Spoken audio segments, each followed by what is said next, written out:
సంఘం గాయపరచకూడదు, స్వస్థపరచాలి. సంఘం, పాస్టర్లు, విశ్వాసుల కోసం ఒక గంభీరమైన బైబిల్ సందేశం. చాలామంది దేవుని వదిలిపెట్టలేదు. సంఘంలో గాయపరిచిన మనుషుల వల్ల దూరమయ్యారు.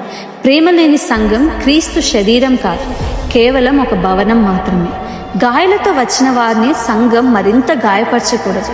యేసు విరిగిపోయిన వారిని ఎప్పుడు తిరస్కరించలేదు, వారిని స్వస్థపరిచాడు. ఈరోజు చాలామంది నిశ్శబ్దంగా సంఘాన్ని వదిలి వెళ్తున్నారు. దేవుని ద్వేషించి కాదు, యేసుపై విశ్వాసం కోల్పోయి కాదు, కానీ తీర్పులు, అవమానాలు, పోలికలు, కఠినమైన మాటలు, నిర్లక్ష్యం, ప్రేమ లేని ప్రవర్తన వల్ల గాయపడుతున్నారు. కొంతమంది స్వస్థత కోసం సంఘానికి వస్తారు, కానీ మరింత విరిగిపోయి వెళ్తారు. ఈరోజు దేవుడు సంఘాన్ని అడుగుతున్నాడు, మీరు నా ప్రేమను చూపిస్తున్నారా, లేక కేవలం నియమాలనే చూపిస్తున్నారా? బైబిల్లో ఈ విధంగా సెలవించారు. మత్తయి 11:28లో, ప్రయాసపడి భారం మోయించిన సమస్త జనులారా నా యొద్దకు రండి, నేను మీకు విశ్రాంతి కలుగజేయుతాను. ఒక అమ్మాయి ప్రతి ఆదివారం సంఘానికి వచ్చేది. బయటకు నవ్వుతూ కనిపించేది, కానీ లోపల చాలా విరిగిపోయి ఉండేది.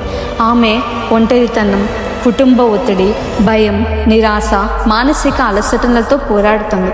ఒకరోజు ఆమెకి ప్రోత్సాహం దొరకలేదు. దాని బదులు విమర్శలు, తీర్పులు, కఠినమైన మాటలు మాత్రమే వినిపించాయి. ఎవ్వరూ అడగలేదు, నువ్వు బాగున్నావా అని. ఆమె కన్నీళ్లను ఎవ్వరు గమనించలేదు. మెల్లగా ఆమె సంఘానికి రావడం మానేసింది. అందరూ చెప్పారు, ఆమె లోకానికి వెళ్ళిపోయింది, లోకంలో జీవిస్తుంది. కానీ నిజం ఏమిటంటే ఆమె దేవుని వదిలిపెట్టలేదు, దేవుని ప్రేమను సంఘంలో చూడలేకపోయింది. ఈ తరం ఎదుర్కొంటున్న సమస్యలు ఏంటంటే, చాలా సంఘాల్లో నియమాలు, సంప్రదాయాలు, బయట రూపం, పదవుల గురించి ఎక్కువగా మాట్లాడుతున్నారు, కానీ ప్రేమ, కనికరం, సహనం అర్థం చేసుకోవడం లేదు.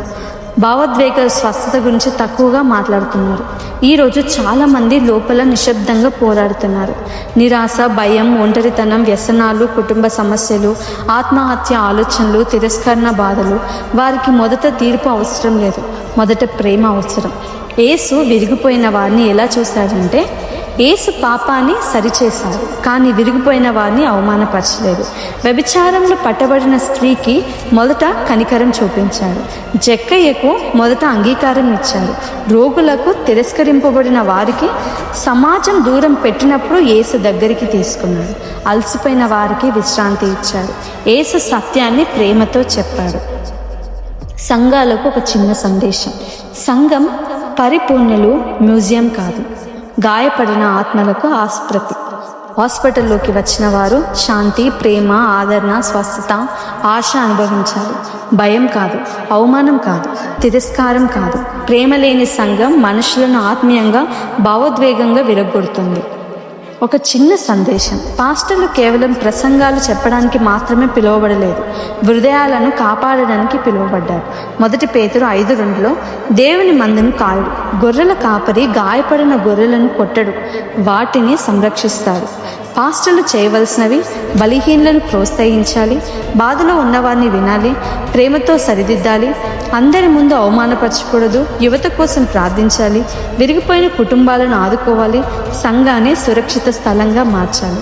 ప్రియమైన పాస్టర్లారా, ఒక ప్రసంగం మనసును మార్చవచ్చు, కానీ ఒక ప్రేమపూర్వక చర్య హృదయాన్ని మార్చుతుంది. మీ మాటలకు ఆత్మీయ బరువు ఉంది. ఒక కఠినమైన మాట ఎవరైనా సంఘం నుండి దూరం చేయవచ్చు. ఒక ప్రోత్సాహకరమైన మాట ఎవరినైనా తిరిగి నిలబెట్టవచ్చు. కొంతమంది సంఘంలో నవ్వుతూ కనిపిస్తారు, కానీ లోపల యుద్ధం చేస్తున్నారు. వారిని కేవలం తీర్పు తీర్చకండి, వారిని బాధను అర్థం చేసుకోండి. విశ్వాసులకు ఒక సందేశం. సంఘంలో నిశ్శబ్దంగా కూర్చున్న ప్రతి ఒక్కరు బాగోలేరు. కొంతమంది మానసికంగా అలసిపోయి ఉంటారు, భావోద్వేగంగా విరిగిపోయి ఉంటారు, ఆత్మీయంగా బలహీనంగా ఉంటారు. కాబట్టి దయ చూపించండి. కొన్నిసార్లు వారికి ఉపదేశం కంటే ప్రేమ అవసరం, విమర్శన కంటే ప్రార్థన అవసరం. Praise the lord.